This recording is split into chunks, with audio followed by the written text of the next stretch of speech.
looking at the growing threats to Irish neutrality, the rapidly increasing militarisation of the EU, and the urgent need for an anti-imperialist and anti-war internationalist movement for peace. So, since the adoption of the Treaty of Lisbon, the militarisation of the European Union has accelerated, and never more so than in the past few years. EU states are no longer content with dependence on the United States and NATO, although perhaps no longer in a position to rely on that dependence. Since the re-election of Donald Trump, we're hearing a cacophony of voices from Brussels demanding immense levels of spending on defence budgets. Unsurprisingly, corresponding increases in the share prices of arms manufacturers as well. So the increased powers for EU institutions to push for centralised foreign and security policy mean that Irish defence policy is being shaped by decisions taken in Brussels. Irish state neutrality is being undermined by a servile, collaborationist Irish establishment. An EU-directed military strategy of developing and building battle groups in PESCO subjugate the Irish Department of Defence to the geopolitical interests of the core EU states and therefore NATO. So neutrality is not about doing nothing, but to be active in the struggle to end war and realise global peace. The struggle for economic, environmental and social justice for all. So I'd like to introduce our wonderful panel of speakers here today. First, we have Clare Daly, who's been a lifelong activist rooted in community organising. Clare is a former councillor, TD and MEP, and has been a tireless campaigner on issues from women's reproductive rights to workers' rights, opposing austerity and water charges, to championing the rights of refugees and other marginalised sections of the working class. And Clare continues to be one of the most consistent voices against the surge in militarisation of the EU. We have Senator Mary Higgins, who's a progressive independent NUI senator, first elected to Shannon in 2016, and a lifelong advocate for social and economic equality.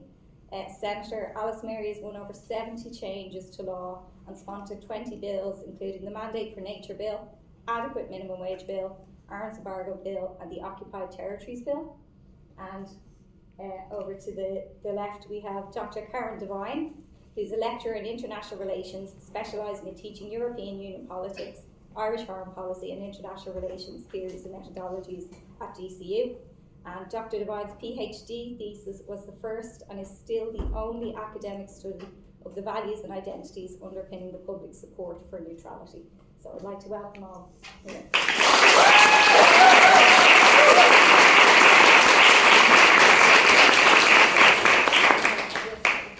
Okay, well listen, thanks so much to Connolly Books for organising this and for yourselves for turning out. There's no doubt about it, it's incredibly timely as the voices of peace, of diplomacy, of international cooperation have never been more needed as militarisation grips Europe.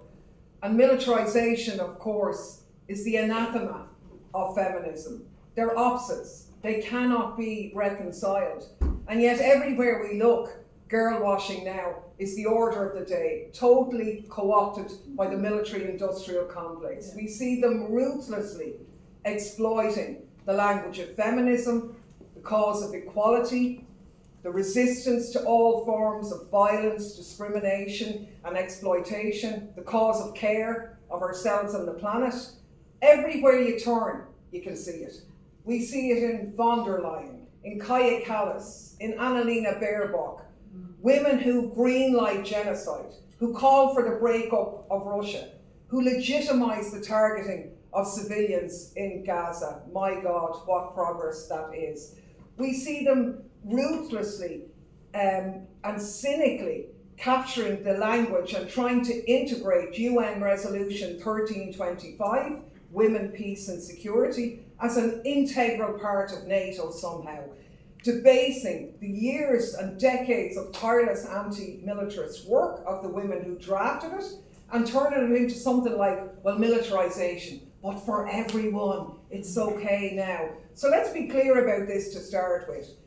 There is no reconciling NATO. There is no changing them. There is no softening them. There's no way of making them responsive to gender needs. NATO is a tool of Western domination, and the only feminist NATO, to be honest, is a disbanded one. So we should start with that point. And we should make the point that when Micheál Martin says, oh, well, don't worry about it, we'll keep our military neutrality, we won't join NATO, it's a red herring, it's a smokescreen, because European defence or militarisation is a better word for it, is absolutely bound hand in glove with NATO at this stage, even with Donald Trump throwing them under the bus. I don't think we can look at neutrality or defence policy in the current situation in Ireland without absolutely anchoring it in Europe, and I don't think that that is recognised strongly enough in the Oireachtas, with a few very strong independent exceptions to that. So, as the Chair said, we meet today against the backdrop of the EU announcing 800 billion on defence in their new ReArm EU programme. Except the truth is, it actually isn't new at all. The McKinsey report on European defence, which was done last February, pinpointed on the button that exact figure. 800 billion by 2028 and 500 billion every year after that. This is the road they've been on already since the Lisbon Treaty. There is nothing new in it. And I think I just want to touch on a few of those sort of landmarks on how we got here. 2008, the Lisbon Treaty, it gave the European Union a legal character, a high representative. Unfortunately, they're the lowest specimens of humanity that I can find, but in any case, and we talked about the common security and defence policy and so on. Move on a couple of years, by 2016 then, they were talking about, well, soft power isn't enough, we need to man up.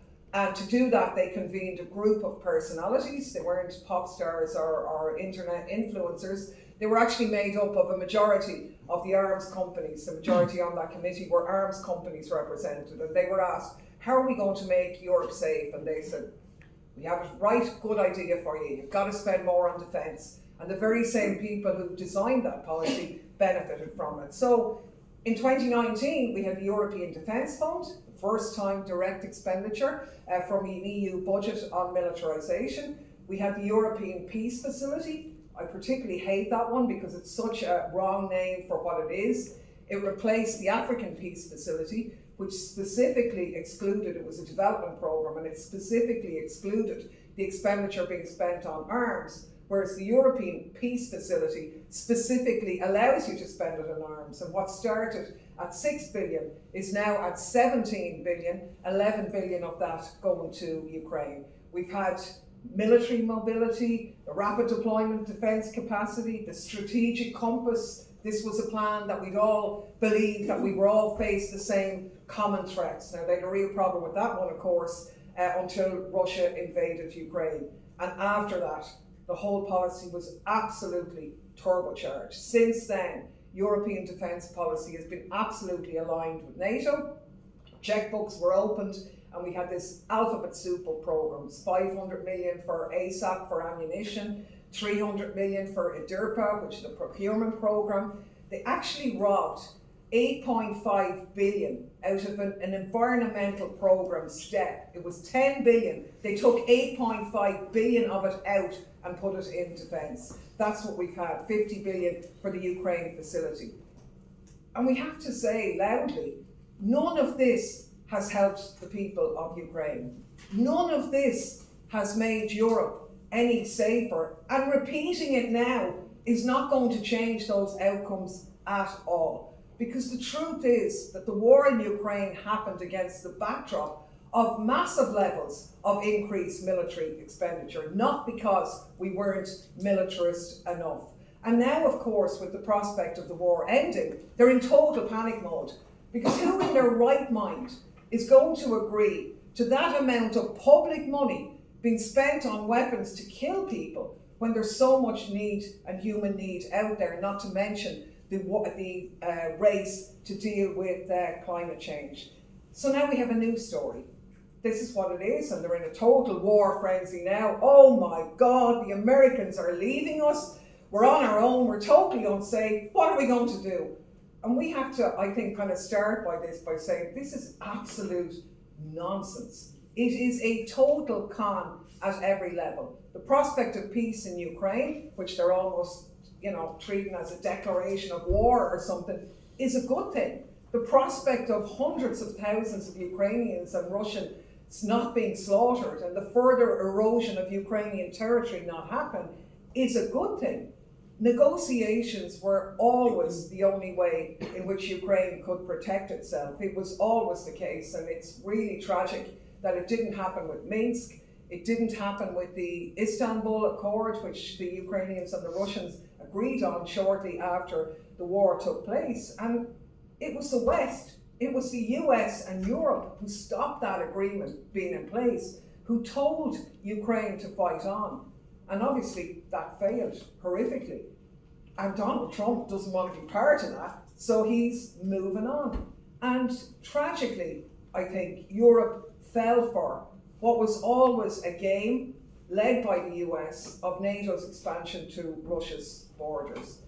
Instead of being non-aligned, instead of avoiding runaway military expenditure, instead of standing by the UN Charter and arguing, as our Constitution does, for the peaceable resolution of conflict, and as the UN does, that's what it's supposed to be about. Instead of developing their own relations with the rest of the world, they severed ties with Russia, decoupled from China, decimated European industry, pauperised the people of Europe with a cost of living crisis, and ended up being more economically and military dependent on the US. I mean, you absolutely couldn't make this stuff up. And now Trump has dumped them, and they're doing the same thing all over again. Because despite all of the bravado, of the power through strength, straight out of Netanyahu's playbook, I might add, but it's the buzzword everywhere now, the truth is that they're still firmly subordinated to US interests, and they're still whimpering and simpering before Donald Trump, because 2 weeks actually, before Trump was inaugurated, he demanded that NATO members increase their expenditure by 5%. Now Germany's already on 2%, the Baltics on 5%, Poland on about 4%, and now they're all standing to attention. They're all going to ratchet it up. So let's look at this a little bit. Total global military expenditure reached $2.4 trillion in 2023. NATO members on their own, it was 1.26 trillion. If they increase that to 2%, it'd be 2.57 billion. And they're looking for 5%. Apart from the madness of all of this and the catastrophic damage that it does, who's going to be paying for all of those bills? And in fairness to the Financial Times, they were on the button this week when they came out loud and clear. Europe must trim welfare to provide a warfare state. But they went on, and I mean, in fairness, they've been honest for once. They're always a little bit more slightly honest than the rest of them. And they say, the question is whether the public agrees. Rich democratic states, that's us, believe it or not, rich democratic states can make difficult reforms only in a crisis. Chronic discomfort isn't enough. An element of real fear has to come into it. And perhaps that is now. And we see the media enabling a state of frenzy. Will the French nuclear umbrella protect us all? The Finnish government are issuing memos to their people about emergency stocks. Get some solar battery radios for the emergency so we can stay in contact with you. Germany is reintroducing conscription. On and on it goes, and nowhere in the media is there a critical analysis of the facts or the implications of this lunacy. So this is where we are, at an incredibly dangerous juncture. And Gaza was the harbinger of that. It really was. I mean, bonfiring international law in a genocide, openly declared and carrying out, that didn't happen by accident. They knew what they were doing in that. And, they enabled it at every turn. I don't need to tell people there, and I won't waste time on it. Arming Israel, not breaking the association agreement, openly defying the International Criminal Court records, on and on it goes. And we have to see the assault on Ireland's neutrality in that context. They were never fond of it in our establishment, but now they're going full on. With the triple lock that Alice Mary and we deal with in the discussion, it's absolutely part of that. All of the things were flagged in the consultation forum on security 2 years ago. Disinformation, the UN veto, cyber security, our cables, oh no, the cables. All of this absolute nonsense. The EU has been pushing this agenda for a very long time now, and now they're going full frontal for it. Irish neutrality, and let's be clear about this, it is a prize for them because they recognise that it's a beacon for everybody else in Europe. I've been at meetings in Sweden, Norway recently, haven't been to Finland, but I'm sure they're not that different, although listening to their foreign minister on RTE a few weeks ago, maybe they are, but people probably aren't. But in those countries, they didn't have a say on their neutrality being ended. We're the only ones who have a say on European treaties. I was at an event in Germany at the start of January. Thousands of anti-war and pro-Palestinian activists assembling in Germany, and not a single elected political party to represent fully their views. They know that an independent, neutral Ireland would be a very strong beacon to that. And for us here at home, no amount of money spent on defence or Simon Harris's fighter jets are going to make us safe. I mean, look at the size of Ukraine by comparison to Ireland. It doesn't make any logical sense at all. But what we could do is use our unique position as being entrenched in the global north, but with an affinity with the global south, to stand up for international law, as we did when we joined the United Nations. And little Ireland were the ones who got through the first nuclear non-proliferation treaty. So that's what real neutrality is, and that's what they're trying to destroy. Because the only way forward is de-escalation, disarmament, diplomacy and cooperation. The founding principles of feminism, that's the only way to guarantee our future. And it was brilliant this week to see Mothers Against Genocide firmly coming out on this issue and saying we are not going to allow our sons and daughters to go to kill or be killed. And it's that feeling, it's that empathy, it's that roots that founded the feminist movement and the roots of ordinary people that will be the nugget to defeat it. Because in conclusion, militarism really is just the trick of the world's rich to distract away from their greed, away from its proper target, to all these external and internal enemies who are everywhere, away from a system that sees just over 2,000 billionaires with more wealth than 60% of the world's population.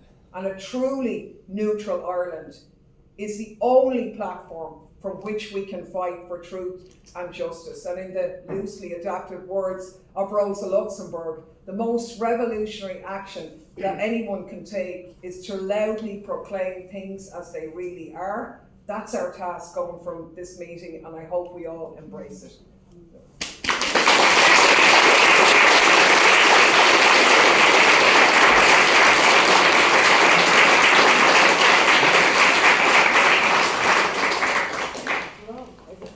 Start to the meeting. Thank you, Clare. So I've been rotating different starting points as I was listening to Clare and thinking of where to begin. And I think I'm going to begin a little bit with Ireland and just what our story is and what we have that is so precious that we need to be protecting and fighting to keep it. And then talk a little bit about the wider world. And then talk a little bit about what an actually courageous Ireland would look like at this moment. And beginning with women, I think that the foot of the stairs when you're going into the Shannon, there's a picture where the nurse Elizabeth Farrell gets painted back into history. Mm-hmm. I think it's Bernadette McAllister who had the line of women. It's not that they just get written out of history, they often don't get written into history in the first place. Mm-hmm. And I think what we're seeing as well, we have in Ireland a very particular history in terms of peace, in terms of neutrality, in terms of our relationship with Europe and with the rest of the world as a country that was a colony for so many hundreds of years, that won its independence, that is part of the European Union, that is a core driver of the United Nations and of the United Nations mission. And within that, there's been incredible women who played a really key and strong role. And that gets undervalued. Right now we're seeing a point where not just in terms of the genuine role, and again, not this kind of pink washing version, but the actual role in terms of the work, the peace work that women have done here in Ireland and internationally is getting disappeared. And the story of why Ireland's neutrality is, we're getting these extraordinary headlines in the papers. It's kind of like, we've been getting away with it. Like, we've been getting away with neutrality as if it was, rather than recognizing it as being something very, very proud and very strong. So in terms of, for Ireland and its neutrality, we mentioned Frank Aiken, one of the key things, that piece in our constitution that is committed to the peaceable resolution of disputes. It's not trivializing the international disputes. It's recognizing that the most intractable, the most difficult of international disputes, we must strive to resolve them peaceably. And that matches very well onto the preamble of the UN Charter. That very first line in the UN Charter, and the UN Charter gets thrown around, and the right to self-defense gets mentioned, and there's lots of all those things are in it. But the first line is that commitment collectively by all the parties coming out of a brutal World War II, and all of the countries of the world who were not part of World War II, is to free future generations from the scourge of war. It recognizes war as the brutal scourge which undermines all of our collective humanity. And that's the fundamental piece. And that's why Ireland's relationship with the United Nations is pretty important.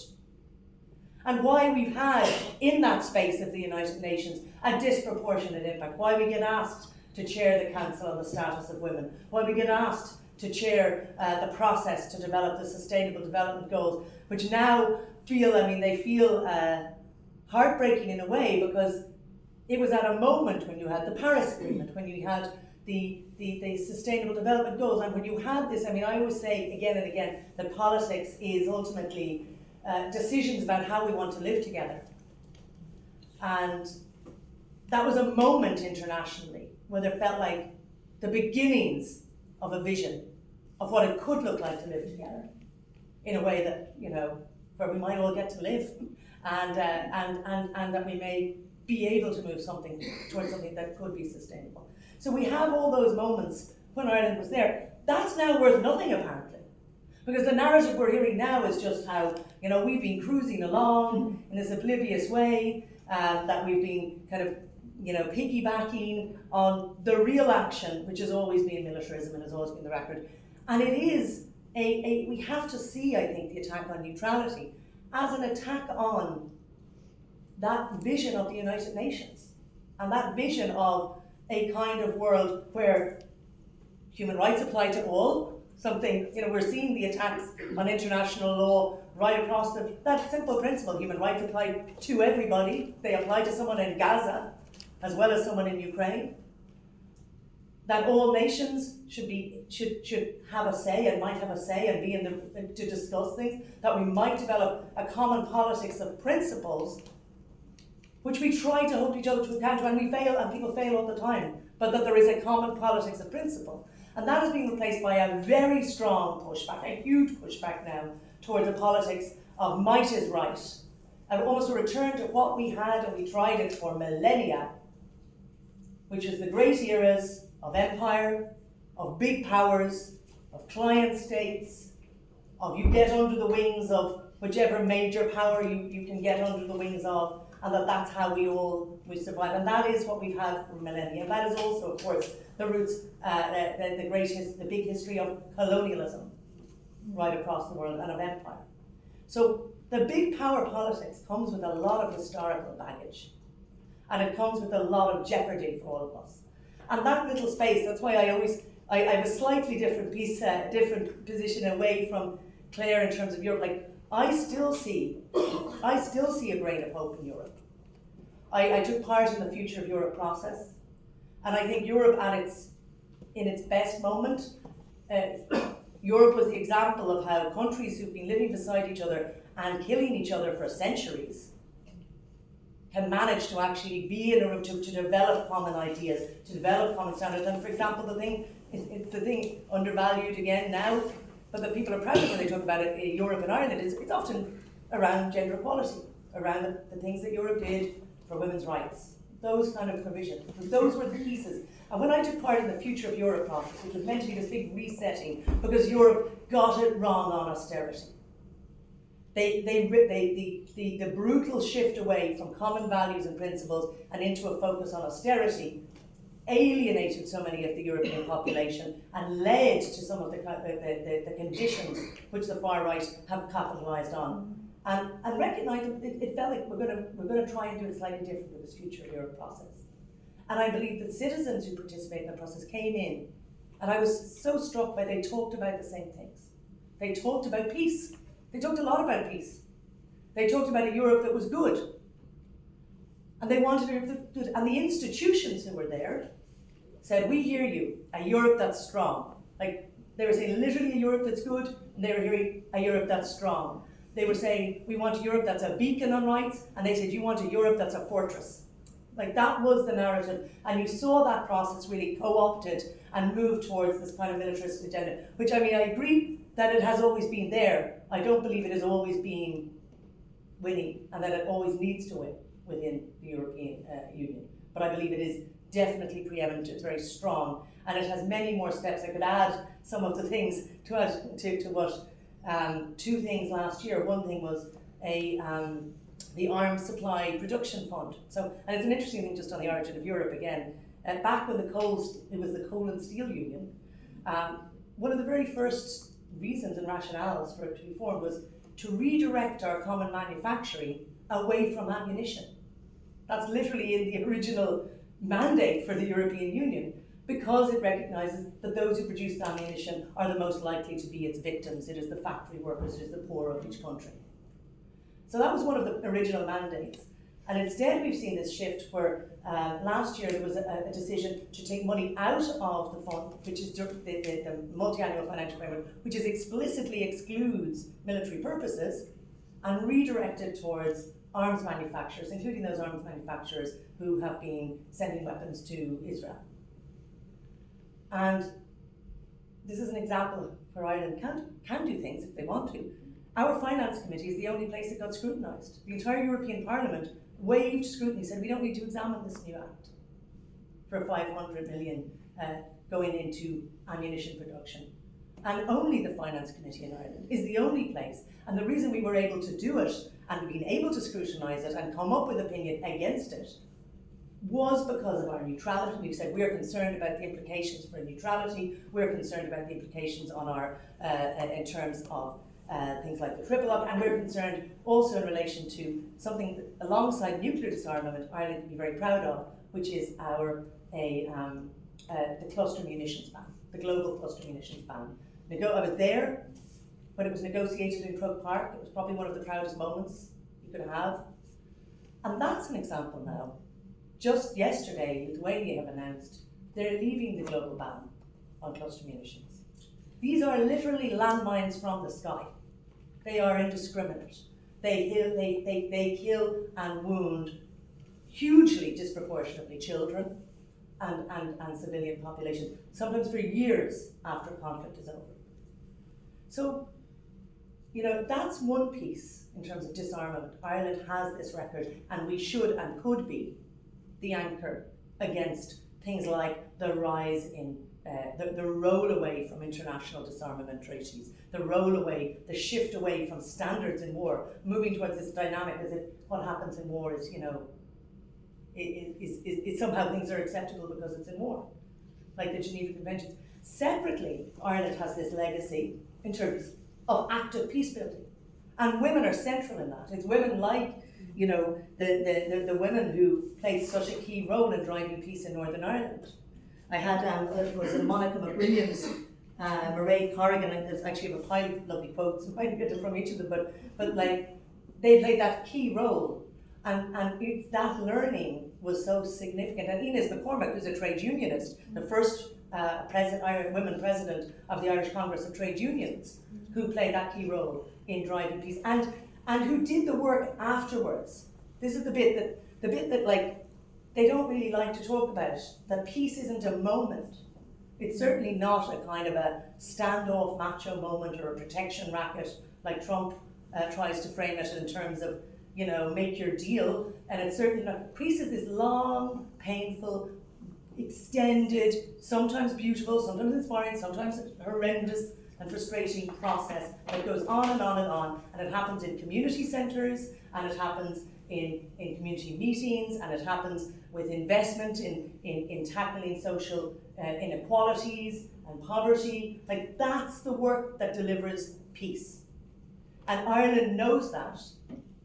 And Ireland's work on that has contributed to the world. That's why, you know, it's an Irish person that Europe sent to the Colombian peace process. And the Colombian peace process is one of the few, when you mentioned 1325, and the grotesque suggestion that that's about giving senior roles to women in the military. 1325 is around recognising that unless you have women at the table in terms of peace processes, that you don't deliver real peace. And it's the factor there, a 35% more likely for a peace deal to last for 15 years if women are part of the process. Like directly, 35% more likely. Like that significant difference in actually negotiating peace agreements. And again, Ireland was recognised as key in this. And in Colombia, women were even at the table on the Colombian peace agreement. Ireland has a peace we can be proud of in relation to contributing to it. But there's no value being placed on that right now. And that is, literally, I always think when we look to the United States and everybody sees the nonsense, you know, like there's guns, you know, the school shootings, that the teachers should have guns, that would somehow solve the problem. But in fact, you know, it's clearly ridiculous.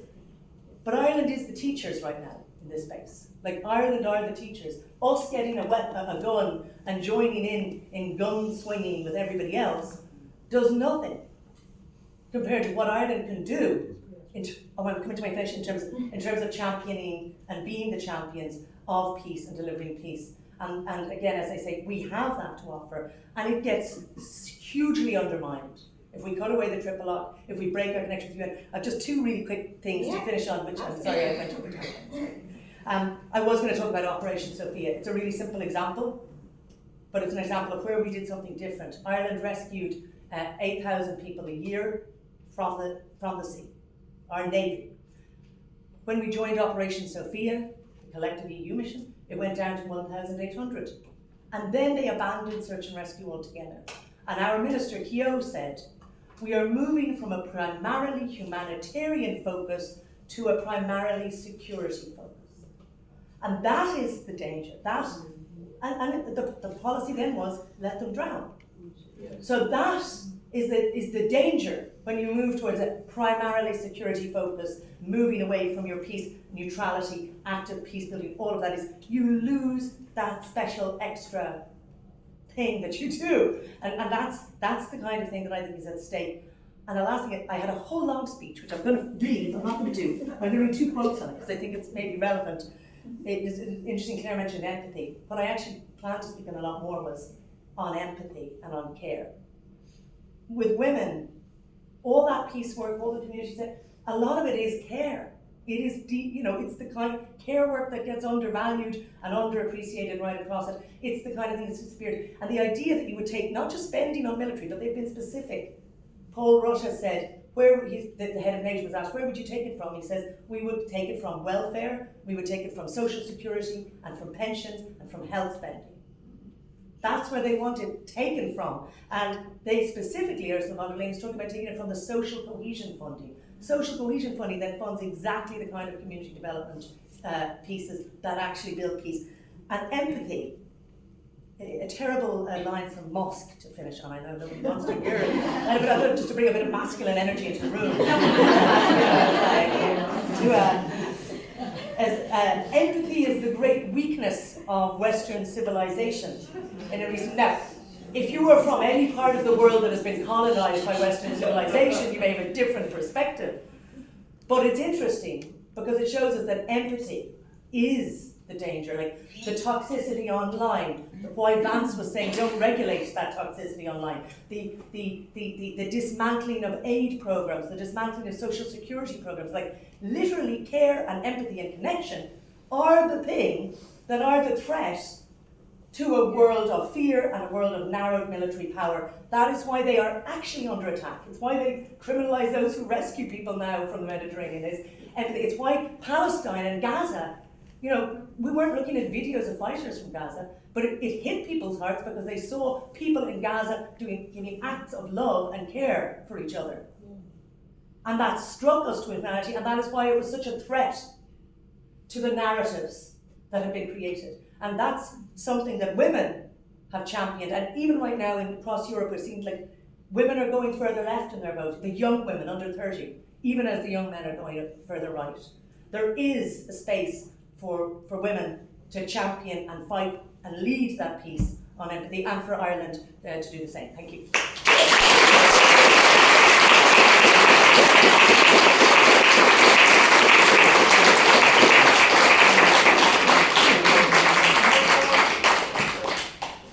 Fantastic, a very powerful contribution there. Thank you so much, Alice, Mary,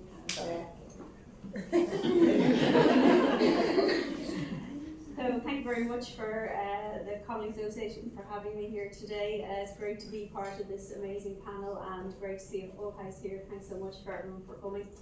So I'd like to build a little bit upon what Clare was saying about the military-industrial complex and the funding and the peace facility and the tens of billions going into the Ukraine conflict, and also what Alice Mary was saying in terms of the change from what you might call human security to hard security. And it was a woman, Mary Caldor, that coined the term human security.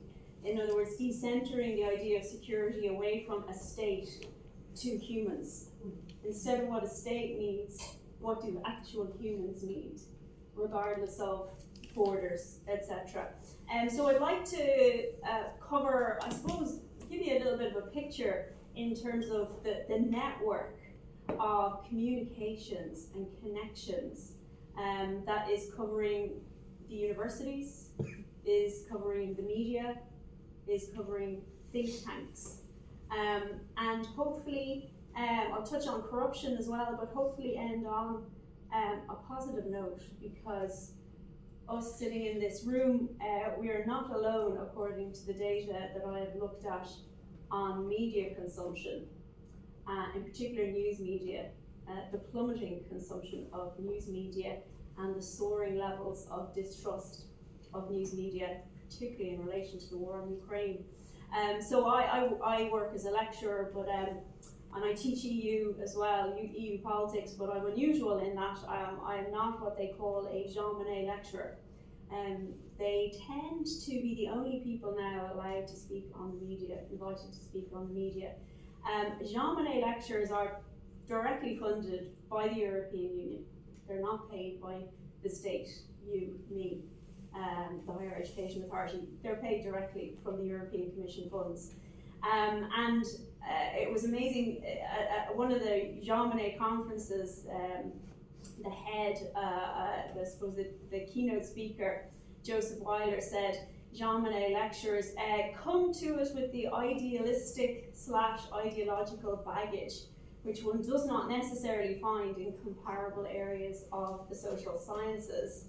And he said, herein lies the contradiction. We have a higher calling as scholars. We're supposed to be committed to dispassionate critical inquiry without partisan political bias, to the extent possible. But the Jean Monnet professor mission is in direct contradiction to this, because it's not possible to reconcile their, quote, instinct to defend the European Union when it is criticised with the pursuit of the truth, and particularly if that truth is uncomfortable to their funders, which is the European Union institutions. There is, looking at Ireland, I'll take one as an example, a prominent Jean Monnet EU-funded academic. And if you just look at the publicly available information on this individual, the CV, this lecturer started out in the Centre for Strategic and International Studies in Washington, DC. You might not have heard of it. It's a think tank that is branded as the top defence and national security think tank in the world. Who do you think funds it? Defence contractors: Northrop Grumman, Lockheed Martin, Boeing, General Dynamics, Raytheon Company, General Atomics. All that is the locus of funding in terms of the military-industrial complex. So that was the first post of this individual. Next, of course, they were on the national executive of what political party in Ireland, do you think? Fine Gael. And then they published an academic paper in 1994 calling for the redefinition of Irish neutrality, saying that it actually just means Ireland's non-membership of existing military alliances, because back in the 90s, he, as all of us knew, that they were going to create a new military alliance, which they did in the Lisbon Treaty, through merging the Western European Union military alliance, European arm of NATO, with the EU, and we adopted the mutual defence clause of that military alliance, which is in Article 42.7 of the Treaty of the European Union, as amended by the Lisbon Treaty, which Ireland is bound to. And so he said this policy of military neutrality has never been presented as precluding a defence element to the European Union. So sure, military neutrality is great, and we can join the full gamut of a European Union military-industrial complex, no problem at all. Which of course we know that's complete nonsense. And then, of course, he was awarded a Jean Monnet chair, finally, after all that great work in 2003. And he was invited to speak at the Oireachtas. And in 2008, he said, we need to adopt what he called the sharp end of peacekeeping tasks, i.e. peacemaking. So, as long as you have the word peace in there, it's okay. But we all know peacemaking is, in fact, war. And he said, and then of course, let's bring in think tanks and the money, because it's really all about the money. He became a director of the Irish Defence and Security Association, which registered as a lobbyist in 2021 to represent the financial interest of small and medium-sized enterprises in Ireland. And for multinational corporations to create a defence industry in Ireland. Of course, they had this so-called National Security Summit Ireland in 2022, which was sponsored by Lockheed Martin, another military-industrial complex company. And so, they also established a consultancy called the Azure Forum, which is supposedly a non-partisan social enterprise. And it was recently paid an undisclosed sum of money by its own lobbyist entity called the Irish Defence and Security Association to produce a report on the Irish defence industry. So the money is just being bounced around all these organisations they're setting up, claiming that they're social enterprise and peace-loving organisations. And this is where universities are a direct link and bridge, not just to the military-industrial complex in the EU, but also to the media. In terms of the number of think tank reports that have been published on the EU website between the outbreak of the war in, actually it started in 2014, as we all know, but according to the media, it started in February 2022. But by the following year, by the summer of 2023, the EU had 800 think tank reports published on its website. 800, 47 a month on average, let's say 1.5 every single day. So the money going into the propaganda machine is absolutely vast. So what is that? I'll speak very quickly about corruption, and then we'll move to the media. Let's talk about that corruption that's extended from Jean Monnet professors and their various consultancies and lobby groups. And by the way, all of this is in a paper I published. It's free online. It's called The Resilience of Irish Neutrality. It's in a PDF there online if you want to download it and read it. But it's really interesting. I mentioned the Lisbon Treaty. Obviously, we said no to it in the first referendum. There were three figures. There were three figures who came to Ireland to tell us we better vote yes the second time. Does anyone know who they are? Prominent figures. Sarkozy. Exactly. Nicolas Sarkozy, French president. And who else? His compatriot in Germany, Angela Merkel. And the head of the European Commission, Jose Manuel Barroso. So let's talk about them, because Angela Merkel was Chancellor from 2005 to 2021. Before that, she was General Secretary of the CDU, her political party in Germany. Chancellor Helmut Kohl was in power for over 25 years. In February 1999, Germany decided to adopt an OECD international regulation on the prohibition of corruption.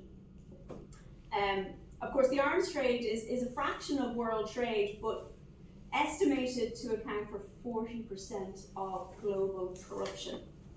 You cannot get a more corrupt industry than the defense industry. And this is where Angela Merkel comes in, because although Germany passed the legislation and made it illegal to take bribery payments from, for example, defense contractors, the CDU political party had been taking bribes for years. She was, as I say, secretary, but there was a chap called Wolfgang Schäuble, nice gentleman that bounced us into the bailout. And he was sort of second in command after Helmut Kohl, and Angela Merkel was third in command. He was forced to admit he had taken a bribe from Karl-Heinz Schreiber, who was an American arms dealer of 100,000 Deutschmarks. He was forced to admit it in February 2000. He took the bribe in 1994, and 6 months after he took that bribe, he came to Dublin and he said, Ireland will have to join NATO, as will Austria, Sweden and Finland, because that is the only way that Europe will have a defence, and we will be finally the European arm of NATO. So you can see a link, can't you? And then he was found out, and the entire corruption was found out in terms of the CDU, and they were fined 41 million Deutschmarks by a German federal body because they had violated party financing regulations. So Helmut Kohl resigned, Wolfgang Schäuble was essentially fired, Angela Merkel went in as head of the CDU, and once she became Chancellor, that was in 2000, obviously she took over, once she became Chancellor in 2005, she got Wolfgang Schäuble right back into the heart of the party, and on they continued. You have Nicolas Sarkozy. He's been found guilty of corruption in relation to numerous defence cases. From Clare is one of the other cases I'll talk about, but he was found guilty in terms of Pakistani submarines. He was said to have taken 50 million from Gaddafi in Libya to fund his own presidential campaign. So he's been found guilty twice. He was sent to prison for 3 years, 2 years in total, but all he was forced to do was wear an ankle monitor and went about his business. And he was recently up in court again on the third case. So up to his hock in arms corruption. And then finally, our third protagonist in the play was Jose Manuel Barroso. And when he was president of Portugal, Stahl was approached by an honorary diplomat connected to the Portuguese government and said, let's do an arms deal. That intermediary who set up the meeting between the president of Portugal, Jose Manuel Barroso at the time, and Stahl was paid a consultancy fee of 1.6 million. So again, and all three of them arrived into Dublin and told us all, you better vote for that Lisbon Treaty. Why? Because that was their ticket to establish a treaty base for a military-industrial complex. And they have passed secondary legislation for the rapid deployment capacity of 5,000 strong army. They've got the peace facility, which was only supposed to be 90 million. Then it went to 3 billion. Then actually shove in another 10 billion. Then another 15 billion. So it just keeps growing. We've got the EDRIP that you mentioned. So that's what it's all about. But let's end on a happier note. Let's talk about media. Let's talk about public opinion on the media across the globe, right? Because there's two themes that emerge from the research that I looked at that is very important in understanding the impact of the media as part of this militarist side in this whole two-level game, as political scientists call it. Declining consumption of media and declining trust in the media. So a Reuters Institute, it was a global survey of attitudes conducted in 24 European states, 8 in the Americas, 11 in the Asia Pacific region, and 3 in Africa in 2022. And it found, quote, overall news consumption has declined considerably in many countries, while trust has fallen back almost everywhere. There was a second study, it was across states in the European continent in April 2022, and it specifically focused on the impact of the media coverage of the war in Ukraine. And what they found was news avoidance shot up to 20 percentage points before the start of the war until after the start of the war in Brazil, up to 11 percentage points in the UK, our neighbour. And overall figures show that roughly half of the people in Poland, 47%, the United States, 46%, the UK, 46%, Brazil, 56%, actively avoid the news. And even in Germany, well over 1/3 actively avoid the news. So let's talk about trust in the news. It's fallen in more than half of the countries in that global survey. So nearly 1 in 3 people who are actively avoiding the news do so because they think it cannot be trusted. And a large majority of people globally think that almost all news organisations put their own commercial or political interest ahead of what is best for society. Just 1 in 5, 19%, think that media companies in any way prioritise a social good. And so you can see that in relation to the idea of news media being under the influence of political influence of governments as well. Just a tiny minority, 8%, think the media is free from undue political influence. And so, yeah, again, you can see in terms of specifically the Ukraine conflict in Germany, Poland, and the US, the proportion who actively avoid the news increased by 7%, 6%, and 4% respectively. And so the fact that trust in the news has decreased over the same time period, the fact that trust, it's decreased, and consumption has decreased, it really does point to a decision by ordinary people to avoid the news because they see it as disinformation and propaganda. And then the final thing I'll say is it's supporting the fact that the majority of those who were surveyed in these states felt that the media hadn't explained the wider implications of the Ukraine war, and they had not provided a range of different perspectives on it. So we are not alone. Despite the propaganda, we are being exposed to pretty much everyone else around the world knows exactly what's going on. So take courage, and let's keep fighting the good fight for peace. Thank you.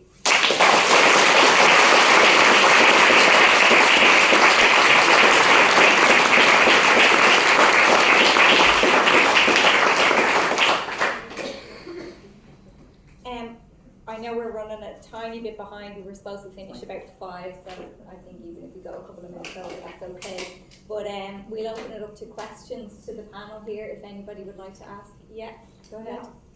Thank you very much for your really interesting and informative contributions, and thanks for putting on the meeting. But the point that you made at the very beginning was that we need an anti-imperialist, anti-war movement.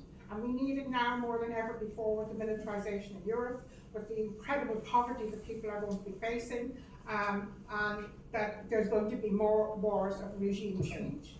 And that's been the legacy of the whole of the European Union. And you mentioned Sarkozy. He's the very man who actually bombed Libya back to the Stone Age, and he is now leading a government in France illegitimately. It should actually be led by the left coalition who won the majority votes. So what we need is a big meeting in a much bigger venue that can actually challenge and begin to build a real opposition, an anti-imperialist, anti-war opposition. And it doesn't fall for messaging that imperialists and all the corporations throw at us. Because we see now what's actually happening in Syria, the people who were put in charge of Syria at the behest of Israel, the United States and imperialism are actually destroying the country. There are men, exactly like the images we've seen in Gaza, men being slaughtered and executed from the Alawite community, and there's also roundup of people who are Christians, etc. So we have to be against all regime change wars, not just selectively some, and that's most important. So an anti-war movement, an anti-imperialist movement needs real clarity, because our enemies are really clear of where they're going.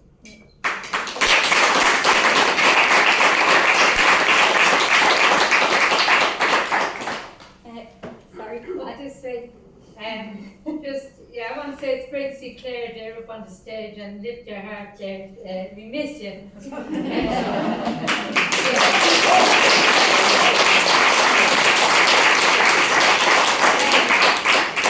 I think it has to be much simpler for me. I do believe that we have to have an anti-war movement, and we had it in 2003 and that, and then sometimes you get blown out of the water by all the things you are saying. But we have to go back into our own history here in Ireland, that we are a colonised country, that we understand what it was like to be oppressed, that we're not long out of that, and that women in 1918, the Coming Among women and the women of the Irish Women's Workers' Union across Ireland went out and they worked for to have that none of Irish people was conscripted into the wars. So sometimes you have to be there. But if you learn anything from the referendum that they wanted to get across about care and that, there wasn't enough work done going in. Like I'm talking about the communities where we work, where there's not enough work to go in to work with people in and about what the things are that they're going to be voting about. So they don't go out and vote, or when it touches a nerve, they will vote. So you have the big stuff, and we leave that to a lot of use, but there is the bit in the middle where you need that campaign, that fight, to understand the word that neutrality is sending your children to war, taking away, we can't get kids into school and disability or those. We have to get into the middle and the guts of that, as well as knowing that them people who live like that, whose values are like that. But we're a little Ireland, we've been colonised, we've been oppressed, we do fight, we never stop, we have to keep going, and I just think it's great to have you, but we all have a role. We can't say we're not looking at the media or not. We have a role, we have to play that role and make it, in the knowledge of the language of the people, like that, so that you know that your sons and daughters are going to war. You want that? No, you don't want that.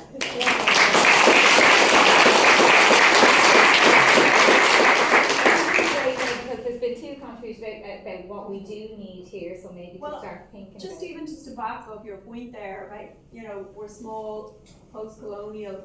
Like I supervise students' theses, and some of them have done research involving interviewing current and former ambassadors of Ireland, particularly those at the UN, and consistently the ambassadors say we actually do have a level of power, and it builds into what you're saying about Frank Aiken and all of that legacy of what he put through in terms of the Nuclear Non-Proliferation Treaty.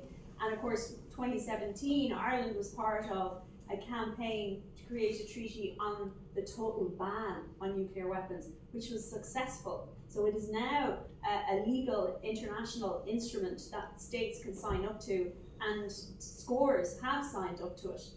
By the way, NATO told its members they are not allowed to sign it because it is incompatible with NATO membership.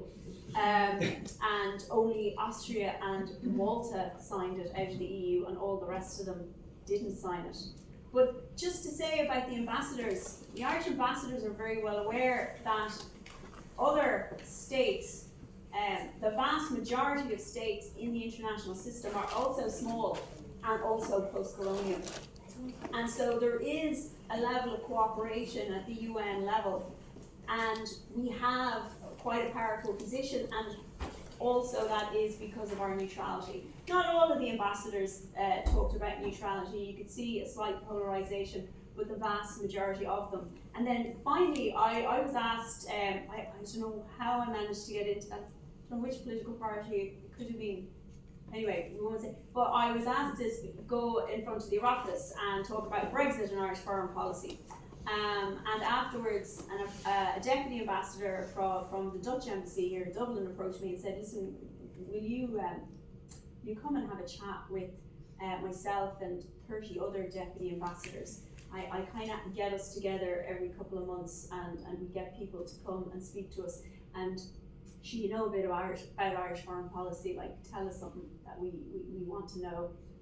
And so I spoke to them at the RDS. There was 36 of them in the room, and nearly every single one of them came up to me afterwards and said, and particularly the non-European ones, even though the Polish came up and said, Jesus, we didn't know all of that about Irish foreign policy. If we knew that, we would have supported you more in relation to the mutual defence clause debacle. But I probably shouldn't say, but a lot of big states outside of Europe, those deputy ambassadors came up to me and said, we all want Ireland to retain its neutrality. You're our only hope in relation to what the EU was doing, and that was 7 years ago. So again, we have solidarity in other states around the world, and thanks for your points there. I have two people that want to ask questions in the front here, but do you want to come back? You could bring them in and maybe all of them can ask them all. Yeah, so do you want to ask a question and then you have a question as well?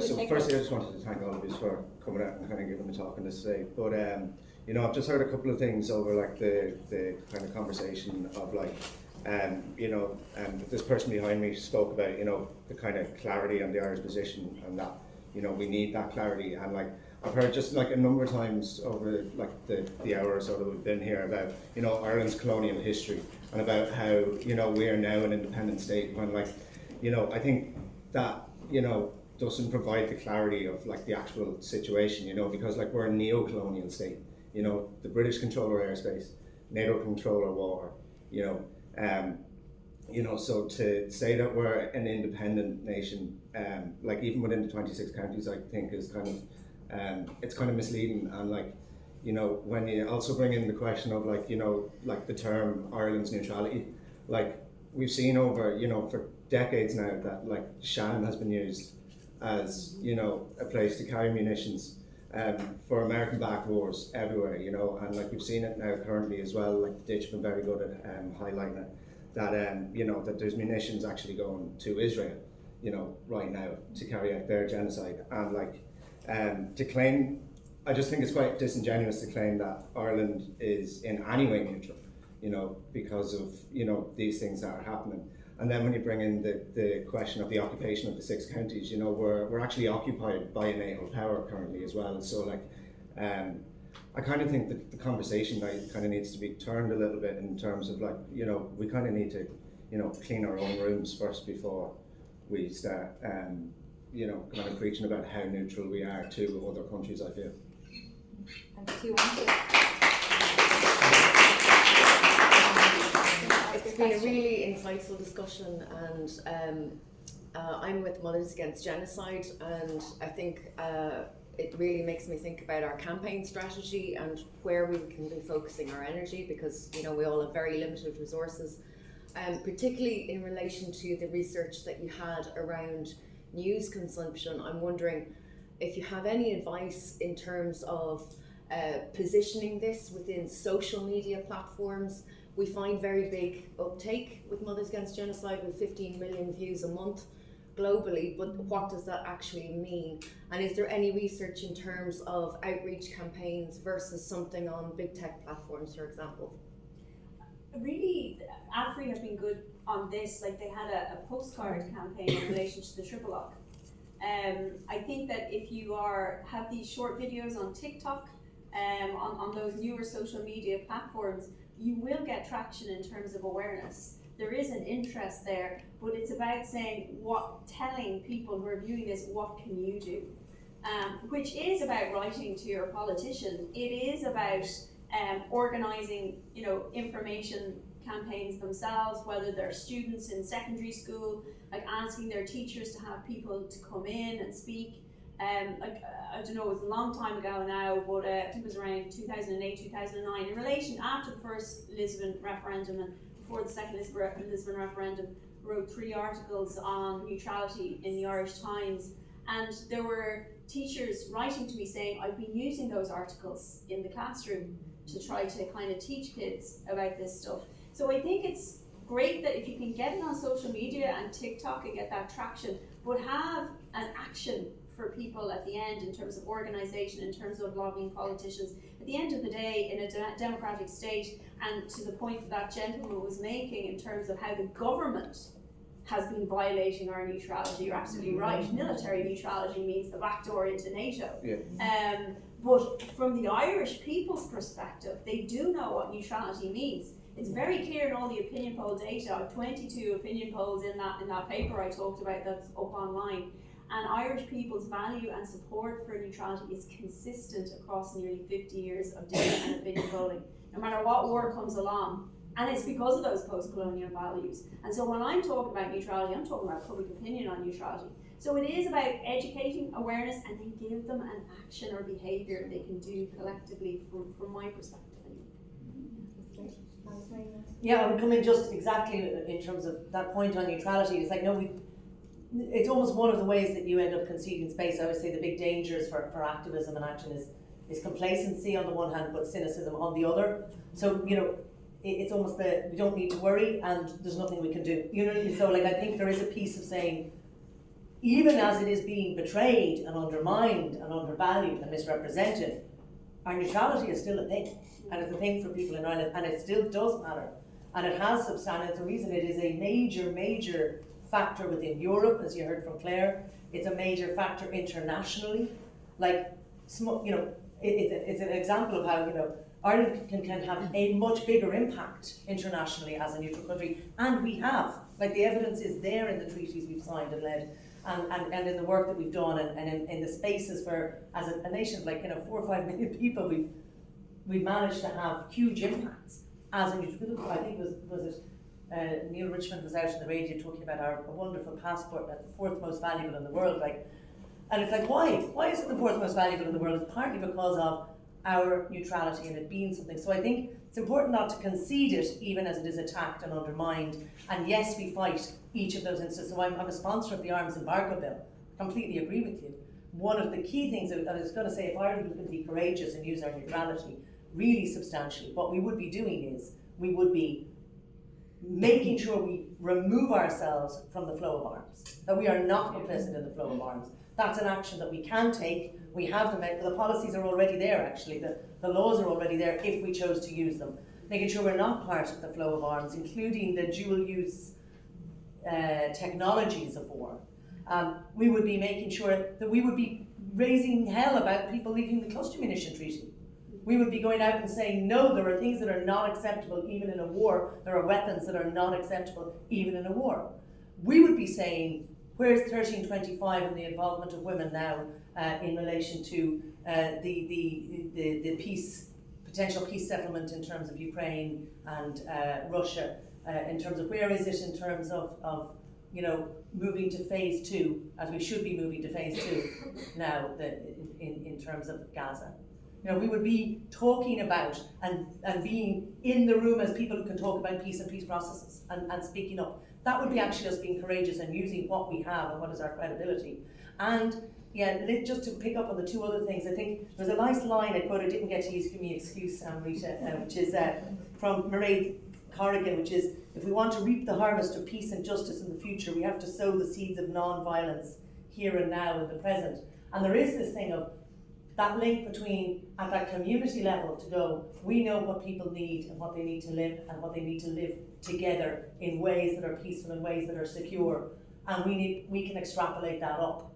And that is things like fighting, which Ireland should be doing, against any idea that you'd use social cohesion money. Like, literally Europe's been tearing itself apart for millennia. The idea you take like that you'd bring in austerity, which led to the rise of the far right, and then you'd remove social cohesion funding, which literally is bringing people together. And you look to who wants division. I mean, even if you were only worried about Russia, like some of them only talk, you know, the idea that you would kind of say, we're going to stop working on cohesion is this huge own goal for division and fear and all of that. So all of those lessons that matters right from the ground level up and things. And then on the solidarity, because I would say I slightly disagree in that I think there's a lot of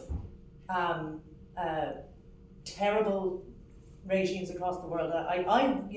We see the prisons in Netanyahu, and all of that in terms of, there are dictatorships, and I actually think it is appropriate to call them out and to challenge them and to use our political power in terms of challenging them appropriately, and in terms of using our political power to support democratic movement. The place I'm thinking of specifically is Sudan. We had a civil society-led government movement that managed to overthrow leadership in Sudan, and the European Union failed to support that civilian government and failed to give them the support, and instead we were looking for them to still repay debts from an old regime. So I think there is a space we have to look to politically engage it, but it has to be done on those ways, transparently, in principles. It can't be quid pro quo, and it certainly can't be the kinds of horrendous immigration control deals that we've seen. And that's maybe one I want to just touch on, which is the solidarities that we mentioned, the post-colonial. It's not just around military space, but it's the invisible thing in the room, right? The invisible piece is climate change. Not just that they're taking money out of climate funds, like Clare described, and in fact they're trying to reroute. They were proposing to remove horizon funding from climate into this European Defence Fund. It's not just that the money is getting taken out of the thing that that threatens all of our survivals, and particularly the poorest in the world, in a colonial way, because climate change is caused by the West. It's not just that, but it's also war itself. It's like 5.5% of emissions every year. Like literally the escalation and militarization is an acceleration of climate change. And then the idea is, well, we'll have all the weapons to make sure we can mine the resources for ourselves, and that we can make sure we keep our borders hard.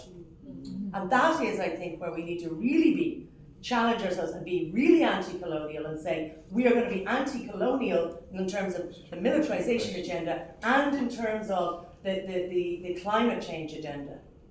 And the fact of the willingness, apparently, to let people die all over the world from climate change, which seems to be happening alongside the military agenda at the moment. Here. Yeah.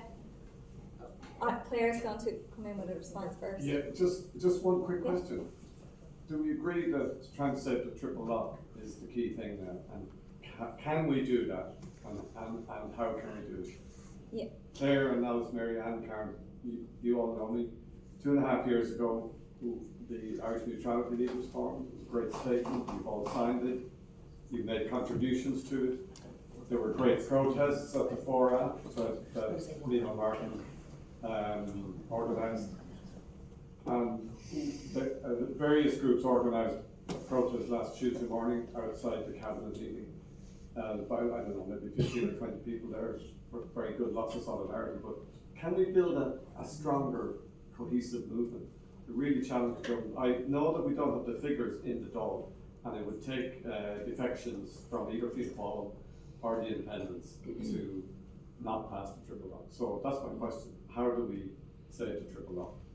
I'm going to pass over to Clare, but Clare, just to give two one-liners. One is, it's important, a fact that every time you hear it, you should knock on the head, is that, well, it'll mean Russia and China and America and everything will all be able to veto anything. Yeah. No, the 2006 Defence Act is very clear that it could be also a resolution of the General Assembly. So to present this as, we're just trying to, the problem with the Security Council is, no, it is a kick against the United Nations structures. And I think when one minister was challenged on it last week, he went, but then we'd have to consult with like 100 countries before we send troops. And it's like, well, I mean, are you planning to send troops and not consult with any countries? Because that's invasion. So, who are you planning to consult with and not consult with? So the fact is, the General Assembly, our 2006 Act already says that a General Assembly motion can be used in relation to, and it also provides for emergencies when you're rescuing people and humanitarians.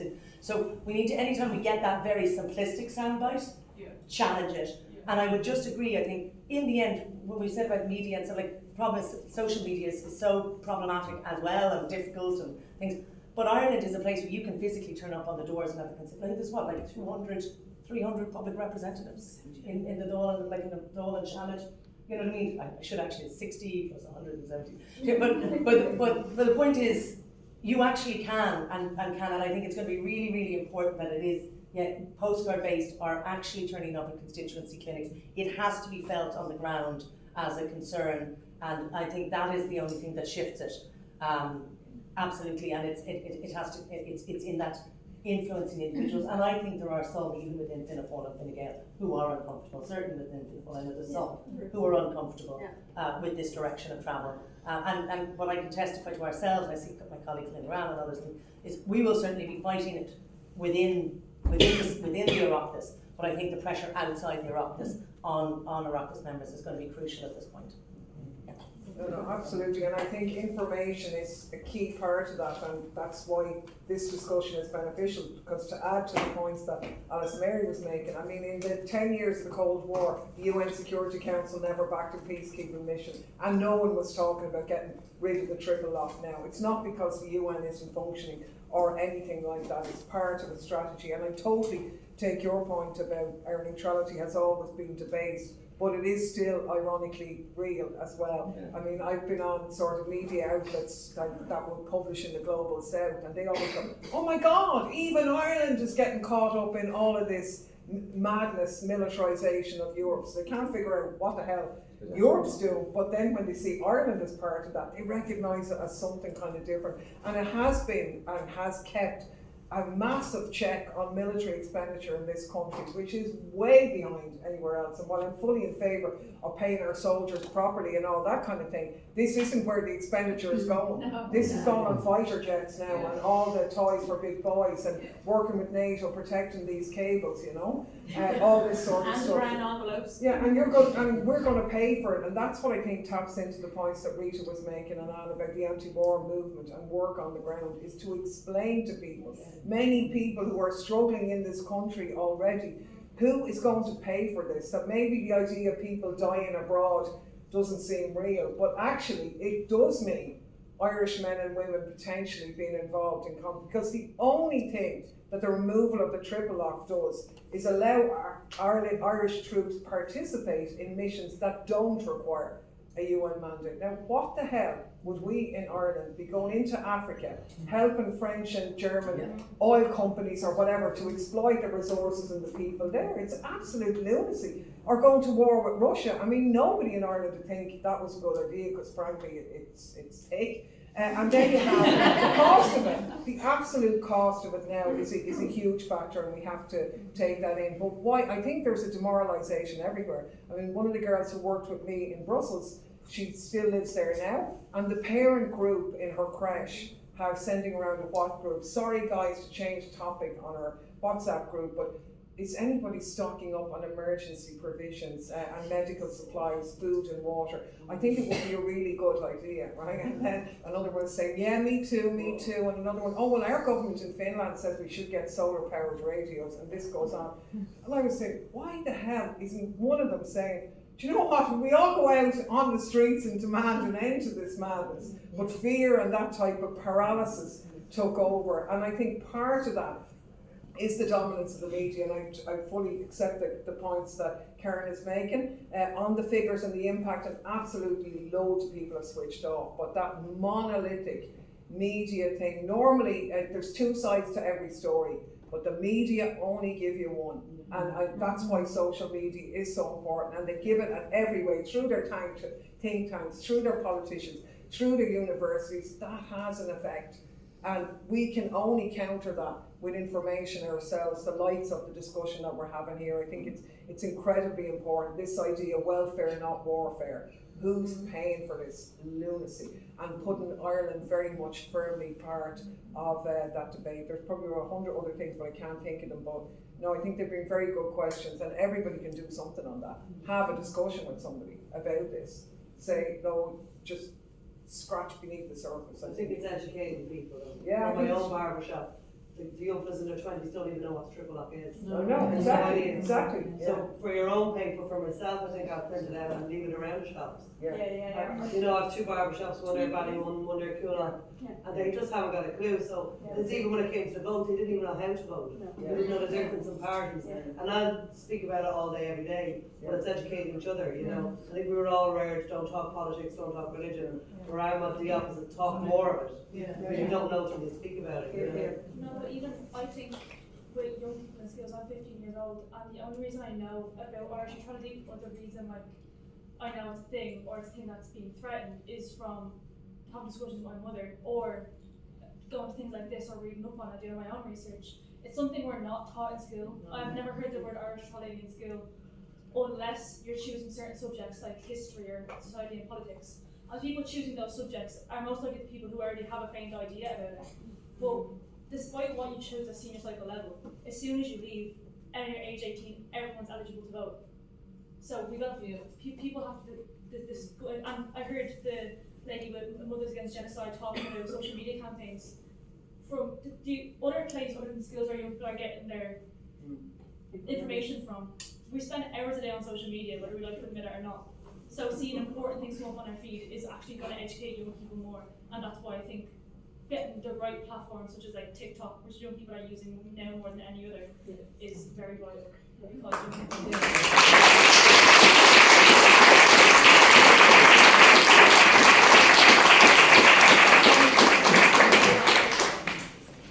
That was an absolutely fantastic contribution. I'm delighted that we have you here in the audience today and that you're ready to speak about that. It's really heartening. And I think everybody up here will probably agree with that, and probably everybody in the room. So thank you so much.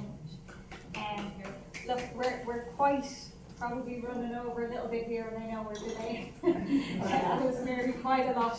So just to wrap up, really, you know, it isn't all doom and gloom. It's fantastic that everybody is here today. That actually we had too many people even come, we couldn't to fill or overfill the room we did. And so I mean, it's a great start. Don't be disappointed that it's not bigger or it's not something else yet.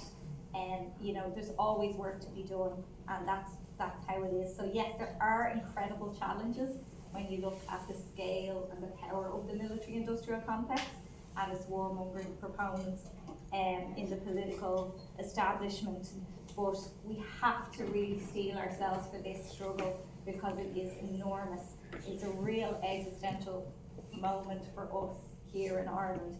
So we've already mentioned the wonderful Bernadette Devine McAllister, but I think we'll just finish with a quick quote from her, who said, "Yesterday I dared to struggle, today I dare to win." And I think that's what we need to do now.